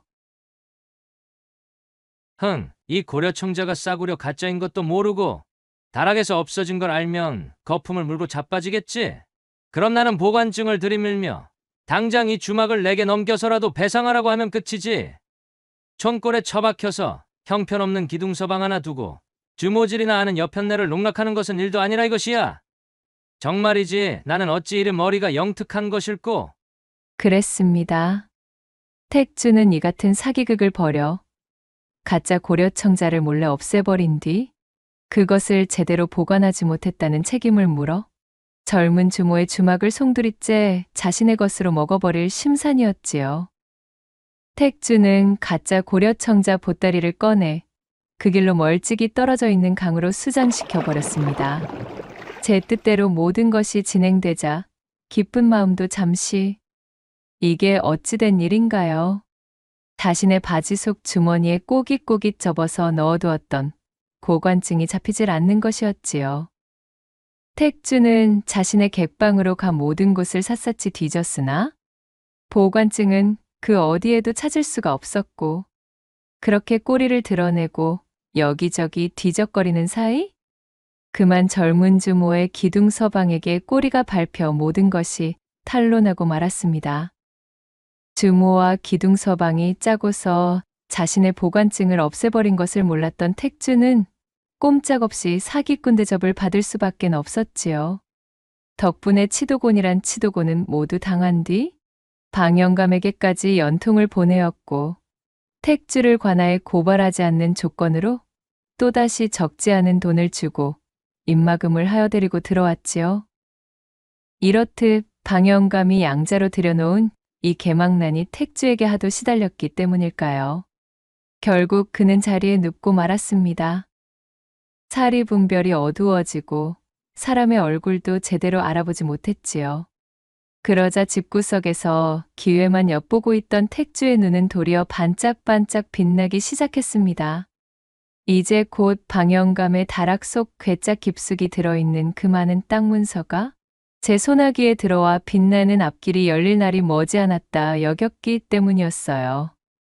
택주는 그간 개차반과도 같던 자신을 돌봐준 것에 대한 고마움 따위는 모른 채 양아버지인 방영감을 막대하기 시작했습니다. 병상 중에 방영감이 사랑방에서 거동이 불편할 때 택주는 그에게 끼니조차도 제대로 주지 않았지요. 그러던 어느 날 오래간만에 기력을 되찾은 방영감이 돌연 가출을 감행했습니다. 입춘이 지나 봄 기운이 물씬하다고는 하나 바깥은 여전히 얼음이 꽁꽁 얼어있는 차디찬 날씨였음에도 택주는 사라진 자신의 아비를 일절 찾지 않았어요.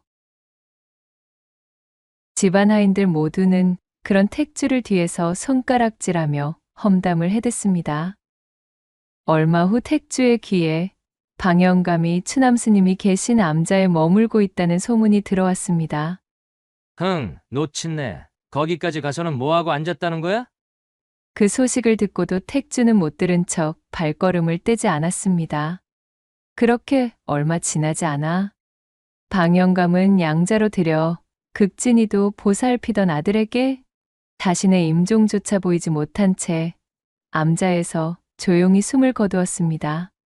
방영감은 초라하게 황천이 있는 곳으로 떠나게 되었어요. 그 곁은 추남스님만이 굳건히 지키고 있었습니다. 추남스님의 얼굴에는 알 수 없는 그림자가 가득히 내려와 있었고 자신의 오랜 벗이 이승을 하직하는 모습을 말없이 지켜보았지요. 그 뒤로 이상한 일이 일어났습니다. 그 개망난이로 불리던 택주가 드디어 자신의 과오를 뉘우친 것일까요? 상복을 푹 눌렀어 얼굴이 드러나지 않을 정도로 침울해 있는 모습의 택주가 자그마치 9일장으로 거창히 장례를 치르며 곡소리를 내는 것이었습니다. 조선 팔도에서 그 이름이 유명한 직관을 불러다가 방영감의 맷자리를 잡고는 봉분을 높이 올렸지요. 그 앞에는 성물과 비석을 바리바리 올리더니 묘지 옆에 초라한 초막을 짓고 그 안에 들어가 지내기 시작했지요. 방영감의 묘에는 조상식과 석상식은 물론 점심까지 챙기며 올렸습니다. 방영감의 묘지 옆 초막을 본 고을 사람들은 뒤늦게 천하에 효자가 났다며 택주를 칭찬하기 바빴습니다. 그렇게 택주의 뒤늦은 효심에 대한 소문이 무성하게 퍼져 있을 때 동네 주막에 추남스님이 들어와 곡차를 주문하고 마시기 시작했지요. 한 호리병, 두 호리병, 세 호리병, 한숨을 가득 쉬며 곡차를 비우고는 하늘을 바라보던 추남스님이 몸을 일으켰습니다. 이복의 방영감, 나의 소중한 진우여.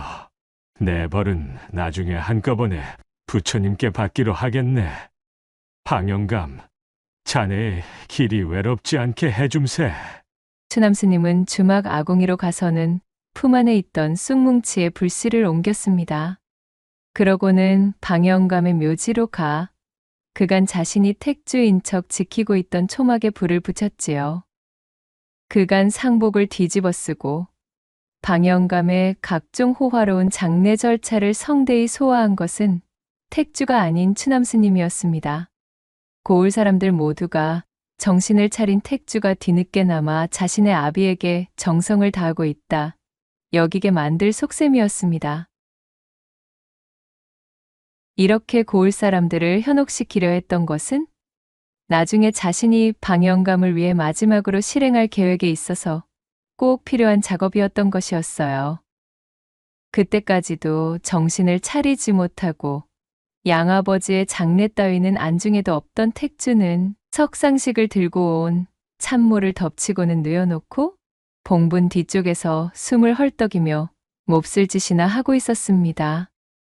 초막에 붙은 불을 발견하고는 바지춤을 끌어올리며 뛰어나왔습니다.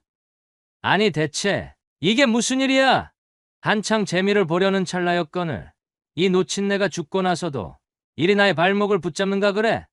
마지막 순간까지도 정신을 차리지 못하고 양아버지이자 자신의 소중한 친우의 무덤 앞에서 헛짓거리를 하고 있던 택주를 본 추남스님은 남아있던 인내심과 머뭇거림마저 씻은 듯이 사라지는 것이었습니다.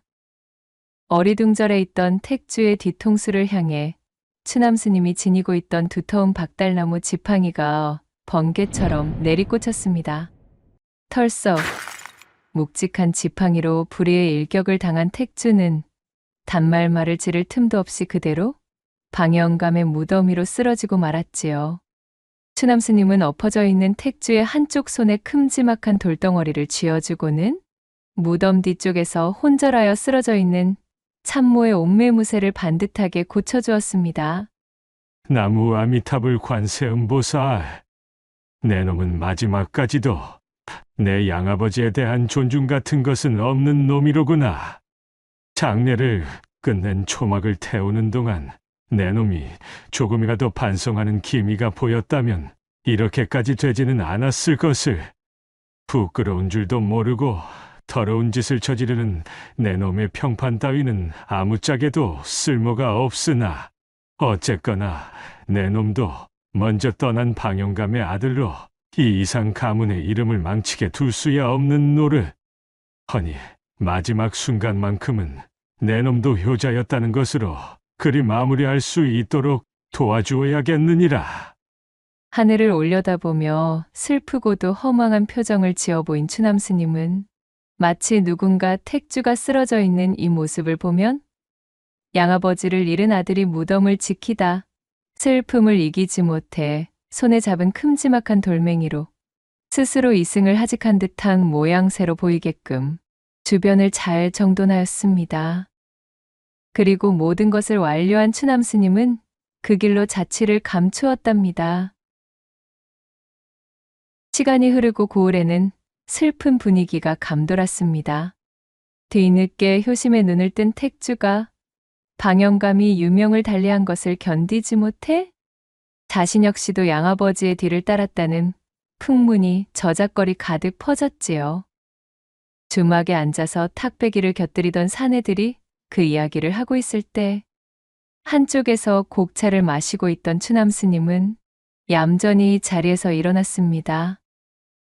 그 이후로 고을에서 추남스님을 보았다는 사람은 아무도 없었고 방영감의 재산은 나머지 여식들에게 골고루 돌아가게 되었으며 또한 개망난이 택주의 무덤은 방영감 옆에 나란히 서게 되어 살아생전 방영감이 그리도 애타게 소원했던 대로 자신의 곁을 양아들이 든든하게 지켜주게 되었다는 후문이 옵니다.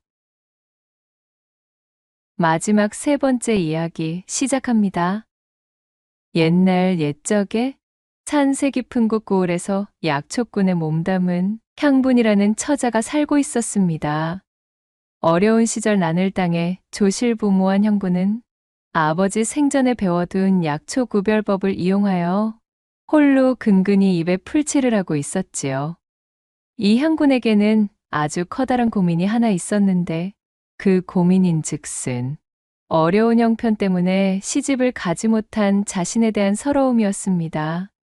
이미 혼기를 한참이나 넘겨 고을 안에서 제 또래의 처자들 중 혼사를 치르지 못한 것은 달랑 향분 자신뿐이었습니다. 올해는 가려나 내년엔 가려나 하며 지나친 세월이 벌써 몇 년이던가요. 또다시 한 해가 속절없이 흘러버린 탓에 그놈의 나이라는 것을 더 먹고 말았으니 이제 올해 26의 노처녀가 되고 말았지요. 이 찢어 죽일 가난이 문제요.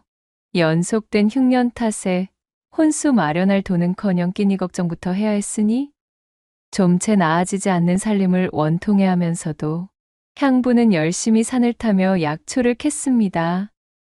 가끔씩 중매할멈이 찾아와 이런저런 중매 건수를 내보이며 제안했지만 향부는 혼수 흉내낼 돈도 마땅히 없어 그저 한숨만 토하다가 소득 없이 중매할멈을 돌려보낸 적이 한두 번이 아니었습니다. 사정은 알겠네만 그런 식으로 허송세월 보내다간 자네 혼인은 다음 생에서나 치룰게야. 향분이 나이도 생각해야지. 송각시라도 될 참인가? 안타까운 마음에 던진 중매할멈의 말이었지만 비수가 되어 가슴에 파고드는 것은 어쩔 수 없었지요.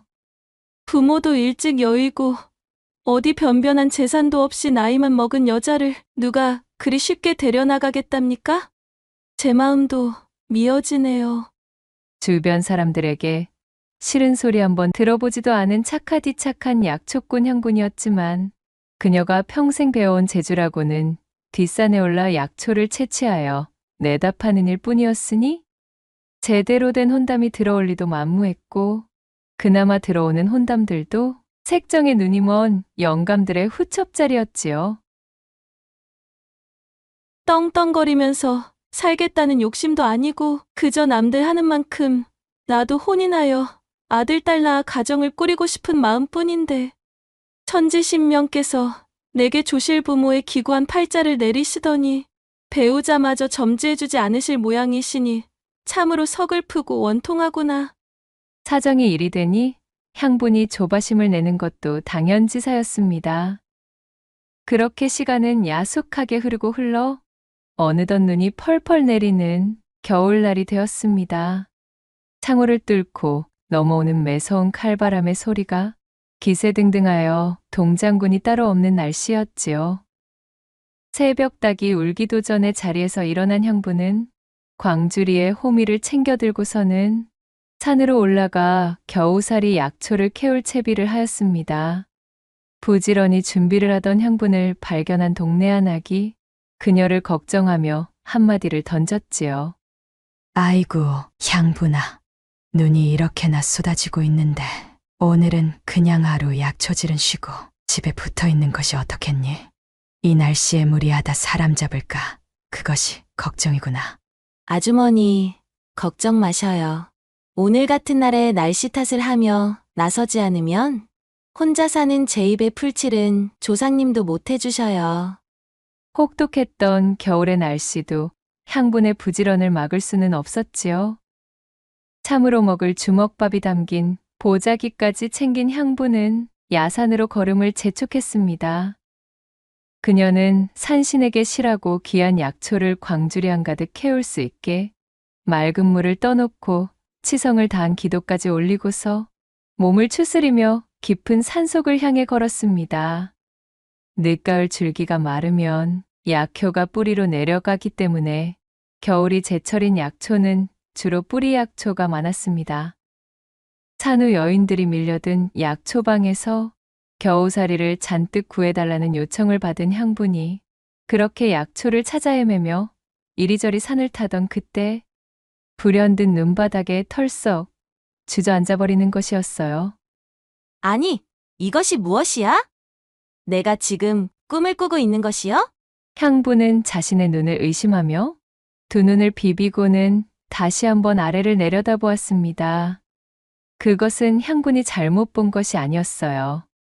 새하얀 눈이로 새빨간 산삼 열매가 보석처럼 반짝이며 향분의 손길을 맞이하고 있었지요. 그녀는 넘치는 기쁨에 손을 덜덜 떨면서 행여 뿌리의 털끝 하나라도 다칠세라 조심스럽게 산삼을 캤습니다. 흙을 타고 건져 올린 산삼의 영롱한 자태를 보자니 좋기 100년근은 넘어 보이는 그야말로 심중에 으뜸인 심이었답니다. 향부는 뜰 듯이 기뻐 실성한 사람처럼 고함을 질렀어요. 신령님 감사합니다. 정말 감사합니다. 이 은혜는 죽어서도 잊지 않겠나이다. 향부는 매섭게 불어닥치는 추위도 잊은 채 산삼을 소중히 제 품에 안고 불이 나게 집으로 돌아왔습니다. 그 이튿날이 밝아오고 향분이 좋기 100년 묵은 듯한 산삼 한 뿌리를 캤다는 소문이 온 마을에 금방 퍼져 저작거리의 약재상이 찾아왔습니다. 약재상은 향분이 꺼내온 산삼의 상태를 자세히 훑고는 무릎을 치며 감탄했지요. 이봐, 향분이 그간의 고생은 다 끝났구만 그래. 이런 물건은 평생에 한번 만져볼까 말까 한 으뜸의 산삼이네. 내 약재상을 해온 세월이 적지는 않다만 이런 실한 놈은 내 평생에도 처음일세 그려. 마음껏 기뻐해도 좋겠어. 이것은 거진 부르는 것이 값인 물건이라 이 말씀이지. 약재상의 말에 향분의 얼굴에 웃음꽃이 만개했습니다. 향분이 산삼을 소중하게 보자기에 말아 갈무리하자 약재상이 그녀에게 말했습니다. 향분이 이럴 것이 아니라 지금 당장 산삼을 들고 주막으로 가자고. 네, 갑자기 주막은 어인 연유로요? 어이구, 이거사. 이런 진귀한 물건은 말이야. 비싼 값을 쳐주는 자에게 넘겨야지. 천석군 부자 박찬봉이 지금 주막에서 이 산삼만을 기다리고 있다네. 향분이가 100년 넘게 묵은 듯한 산삼을 캐왔다는 소리에 박찬봉이 아주 부르는 값은 모두 치겠다면서 눈에 불을 켜고 있다는 소리도 못 들었는가? 그치가 지병으로 골골댄 세월이 많다 보니 몸에 좋다는 것에는 돈을 아끼지 않는다고 하는구만. 아니, 그것이 정말입니까? 그렇다면 이럴 것이 아니지요. 당장 나서야겠어요, 어르신. 어서 안내해 주셔요. 향부는 그 길로 약재상을 따라 저작거리 주막으로 향했습니다. 일이 잘 풀리면 드디어 자신도 지긋지긋한 노처녀의 신세를 벗어날지도 모른다는 꿈에 젖자 향부는 절로 콧노래가 흘러나오는 것이었습니다. 두 사람이 주막 안에 당도하자 박찬봉과 그의 수아들이 상다리 부러지게 술상을 차려놓고는 향분을 기다리고 있었습니다. 성실하고 궁핍하게만 살아오던 향부는 먹고 사는 일에만 신경 쓰느라 좀처럼 주막 안의 풍경을 눈에 담을 일이 없었는데 이 기회에 안을 둘러보니 가관도 이런 가관이 없었답니다. 주막을 제 집처럼 여기는 시끌벅적한 노름꾼들하며 시시껄렁 소란스럽게 떠드는 왈패들하며 별천지가 따로 없었지요. 살풍경한 주막 안의 분위기에 잔뜩 기가 눌린 향분이 가져온 산삼을 박찬봉 앞에 조심스럽게 펼쳐 보이자 산삼을 본 박찬봉의 눈이 휘둥그레해졌습니다. 시끄럽던 주변 패거리들도 모두 향분의 산삼을 구경하려고 몰려들었습니다. 100년의 세월을 버텨낸 동자 산삼이 그 모습을 드러내니 주막 안이 삽시간의 금빛으로 물드는 것만 같이 환해졌답니다. 모두가 탄성을 지르며 귀한 산삼의 자태에 넋이 나가 있을 때였습니다. 향분과 박찬봉의 자리 뒤쪽에서 누군가 번개처럼 튀어나오더니 이내 향분의 산삼을 낚아채고는 그 길로 와그작 씹어먹는 것이 아니겠어요? 아니, 지금 이게 뭐 하는 짓이야? 눈앞에서 믿을 수 없는 일이 벌어지자 잔뜩 흥이 올라있던 박찬봉의 눈에서 불꽃이 튀었답니다. 주막은 그야말로 아수라장이 되어버렸습니다. 말릴 틈도 없이 벌어진 희대의 난장판이었지요. 머리끝까지 화가 치민 박찬봉이 제수아들을 시켜 이 산삼도둑의 멱살을 잡아 패대기를 치고는 그 낯짝이나 보려고 머리를 잡아 올렸습니다. 산삼도둑의 정체는 바로 오랜 폐병으로 기침을 달고 살던 유명한 노름쟁이 만복이었지요. 만복은 몸도 성치 않아 제대로 노름판에 끼지도 못하면서 노름판의 뒷전에서 심부름이나 받아가며 골이나 뜯는 것이 일상이었던 하류 논팽이였습니다. 집도 절도 없이 주막을 전전하며 젊음을 탕진 중인 암울한 청년이었지요. 박찬봉의 수아들에게 호되게 맷찜질을 당한 만복은 그야말로 코피가 터지고 입술이 벽나발처럼 부어오른 채로 주막 바닥에서 먼지를 뒤집어 쓴 채 구겨져 있었습니다. 박찬봉은 화가 가라앉지 않은 얼굴로 소리쳤답니다. 내 이놈을 포박해서 당장 우리 집으로 끌고 가렸다. 이 천하의 도둑놈 배를 갈라 산삼을 끄집어 내어서라도 그 산삼은 내가 취해야겠구만. 박찬봉의 외침에 산삼도둑 만복은 사색이 되고 말았습니다. 노름판을 전전하며 겨우 얻어마신 약주가 채 깨기도 전에 자기도 모르게 저지른 일이었지만 그렇다고 저 박찬봉이 사정을 봐줄 위인은 아니었으니까요. 살기서린 눈으로 보건대 자신의 말대로 능히 할 수 있는 자였습니다. 그렇게 목덜미가 붙들린 만복이 주막 밖으로 끌려나가려던 바로 그때 묵묵히 소동을 바라보고 있던 향분이 나서며 입을 열었습니다. 참봉 어르신, 아직까지 만복 씨의 뱃속에 있는 그 산삼은 제 것인거려. 뭐시? 아니 향분이 그게 무슨 소리야? 참봉 어르신께서는 아직 제 산삼의 값을 치르지 않으셨습니다. 그렇지요? 그렇다면 아직까지는 산삼의 소유권이 제게 있다는 말이지요. 향분의 말을 들은 박찬봉은 아무런 말도 할 수 없었습니다. 그녀의 말대로 아직 산삼의 가격을 지불하지 않았기 때문이지요. 제 아무리 화가 난들 산삼의 본래 주인이 나서 저리 말하니 박찬봉은 이렇다 할 대꾸가 생각나질 않았습니다. 그러자 향분이 다시 입을 열었지요. 그러니 이 도둑놈의 배를 째든 통째로 삶든 산삼의 주인인 제가 하겠습니다. 참봉 어르신께서는 그치를 제게 넘겨주셔요. 나 이거야 원. 참으로 오늘 하루 일진이 사나울라니까 이런 경을 칠 경우를 다 보고 말이야. 에이잉 아주 배려버렸구먼. 박찬봉은 잔뜩 노기를 뿜으며 투덜거렸고 못내 마땅찮은 표정을 지으며 몸을 돌려 돌아가 버렸습니다. 그리하여 향부는 씩씩대던 박찬봉의 수하들에게서 만복을 건네받게 되었지요. 그렇게 주막을 빠져나와 인적이 드문 언덕마루에서 만복을 풀어주며 향분이 말했습니다. 만복 씨, 어서 가세요. 뒤는 걱정 말고 얼른 도망치셔요. 만복 씨의 배를 뒤집어 본들 이미 뱃속으로 떨어진 산삼이 멀쩡하겠어요. 오죽일이 풀리지 않고 답답했으면 만복 씨가 그런 행동까지 했을까 싶은 마음입니다. 만복 씨를 책망치 않을 테니 마음 쓰지 마시고 얼른 도망치세요. 어서요. 행여나 참봉 어른 눈에 띄기라도 하면 모진 꼴을 당할 테니 다시는 노름판이나 주막엔 얼씬하지 마시고요. 아시겠죠?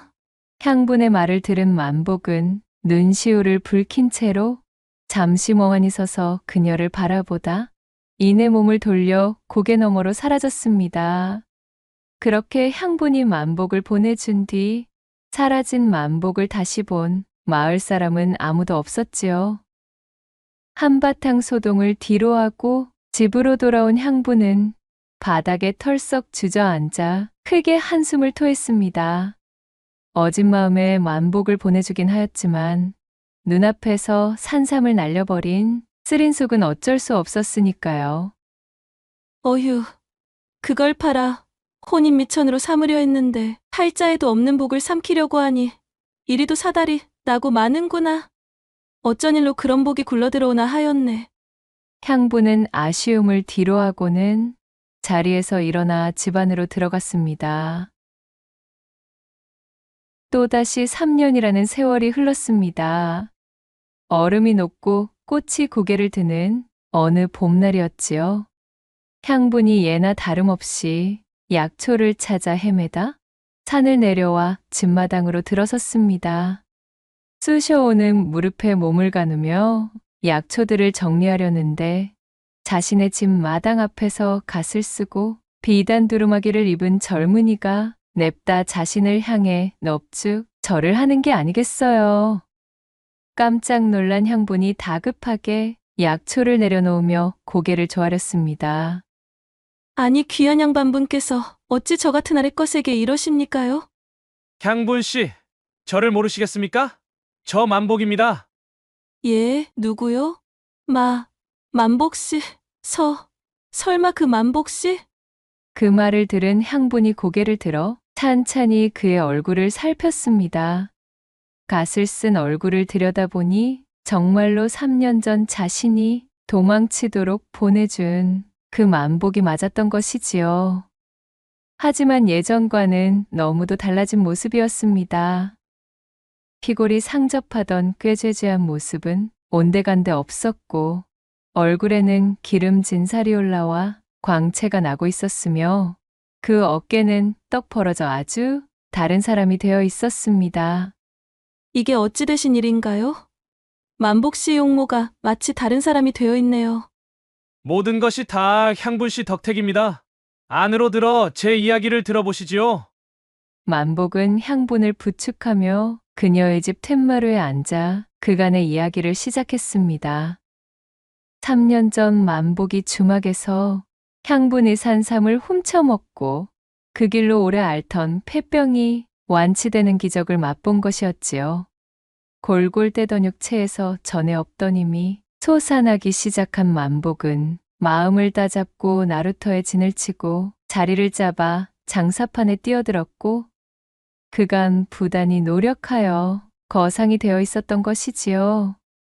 그간 벌어들인 돈으로 양반의 지위까지 사게 된 만복은 산삼을 훔쳐먹었음에도 자신을 용서하고 놓아준 향분의 은혜를 잊지 않고 이렇게 돌아왔던 것이었습니다.